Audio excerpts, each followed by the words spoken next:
জয় যিশু। প্রথম পাঠ সাধু জাকবের ধর্মপত্র, 5 অধ্যায়, 1 থেকে 6 পদ। অত্যাচারী ভোগবিলাসী ধনীদের প্রতি ধিক্কার বাণী। শোনো তোমরা ধনী মানুষ যারা, তোমাদের আসন্ন দুঃখ দুর্দশার কথা ভেবে তোমরা এখন চোখের জল ফেলো, হাহাকার করো। তোমাদের ধন সম্পদ সব পচে গেছে, তোমাদের সমস্ত পোশাক আজ পোকায় কাটা। তোমাদের যত সোনা রূপো তাতে ধরেছে মরচে, আর সেই মরচেই তোমাদের বিরুদ্ধে সাক্ষী দেবে। তোমাদের শরীরের মাংস মজ্জা গ্রাস করে ফেলবে আগুনের মতো। তোমরা তো এই শেষ যুগের দিনগুলিতে জমিয়ে তুলেছ রাশি রাশি টাকা। যে কর্মীরা তোমাদের জমির ফসল কেটেছে, তোমরা তাদের মজুরি মিটিয়ে দাওনি। ওই শুনো, সেই মজুরি এখন তোমাদের বিরুদ্ধে যেন চিৎকার করে উঠছে। সেই ফসল কাটিয়েদের আর্তনাদ এতক্ষণে পৌঁছে গেছে বিশ্বপ্রভুর কানে। পৃথিবীতে তোমরা দিন কাটিয়েছ ভোগে বিলাসে, হত্যাকাণ্ডের দিনেও প্রাণের আশ মিটিয়ে ভুরি ভোজন করেছ। ধার্মিককে তোমরা দণ্ডিত করেছ, হত্যা করেছ, অথচ সে কোনো প্রতিরোধ করেনি। প্রভুর বাণী। ঈশ্বরকে ধন্যবাদ। সাম সঙ্গীত 49 অধ্যায়, 16 থেকে 19 পদ, 13 থেকে 15 পদ। ধো, অন্তরে যারা দীন, স্বর্গ রাজ্য তাদেরই, শুধু তাদেরই।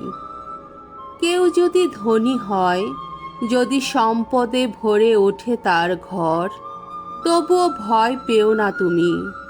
মৃত্যুকালে সে তো কোনো কিছুই সঙ্গে নিয়ে যেতে পারবে না। ধন সম্পদও তার পিছু পিছু যাবে না নিম্নলোকে। যখন সে জীবিত ছিল, সে হয়তো নিজেকে ভেবেছে ভাগ্যবান, বলেছে নিজেকে অনেক অর্থ জমিয়েছে বলে সবাই তোমার কত সাধুবাদ করে। অথচ সেও তো তাদেরই সঙ্গে মিলিত হবে শেষে। তার বংশের পিতৃপুরুষ যারা, দু চোখে আর দিনের আলো দেখতে পাবে না তারা। নিজেদের ওপর অন্ধ বিশ্বাস রাখে যারা, তাদের এই তো চলার শেষ। নিজেদের ফাঁকা কথায় তৃপ্ত যারা, তাদের এই তো পরিণাম। যত মেষের মতো হয়ে এগিয়ে চলেছে তারা অধোলোকেরই পথে। মৃত্যুই তো তাদের রাখাল, সরাসরি নেমে যাবে তারা সমাধির গহ্বরে। নিঃশেষে ক্ষয়িত হবে তাদের দেহরূপ, অধোলোকই হবে তাদের স্থায়ী বাসস্থান। ঈশ্বর কিন্তু আমার প্রাণের মুক্তিপণ মিটিয়ে দিয়ে অধোলোকের কবল থেকে উদ্ধার করবেন আমায়। তিনি তো আমাকে কাছেই টেনে নেবেন। বাণী বন্দনা। জয় জয় প্রভুর জয়। এ বাণী মানুষের নয়, ভগবানের বাণী। এ বাণী তোমরা সবাই বরণ করে নাও, এ যে ভগবানেরই বাণী। জয় জয় প্রভুর জয়। মঙ্গল সমাচার। মার্ক রচিত মঙ্গল সমাচার, 9 অধ্যায়, 41 থেকে 50 পদ। কেউ যেন কারো পতনের কারণ না হয়। যিশু একদিন তার শিষ্যদের বললেন, তোমরা খ্রিস্টের আপন লোক বলে কেউ যদি তোমাদের এক ঘটি জল খেতে দেয়, তবে সত্যি বলছি, সে তার পুরস্কার থেকে কিছুতেই বঞ্চিত হবে না। কেউ যদি আমার প্রতি বিশ্বাসী এই তুচ্ছ মানুষদের একজনেরও পতন ঘটায়, তাহলে বড় জাতাকলের পাথরটা তার গলায় বেঁধে তাকে সমুদ্রে ফেলে দেওয়াই বরং তার পক্ষে ভালো। তোমার হাত যদি তোমার পতনের কারণ হয়, তবে তা কেটে ফেলো। দুটো হাত নিয়ে নরকে সেই অনির্বাণ আগুনের মধ্যে যাওয়ার চেয়ে বরং নুলো হয়ে জীবন রাজ্যে প্রবেশ করাই তোমার পক্ষে ভালো।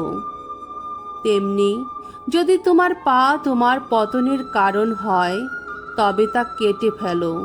দুটো পা নিয়ে নরকে নিক্ষিপ্ত হওয়ার চেয়ে বরং খোঁড়া হয়ে জীবন রাজ্যে প্রবেশ করাই তোমার পক্ষে ভালো।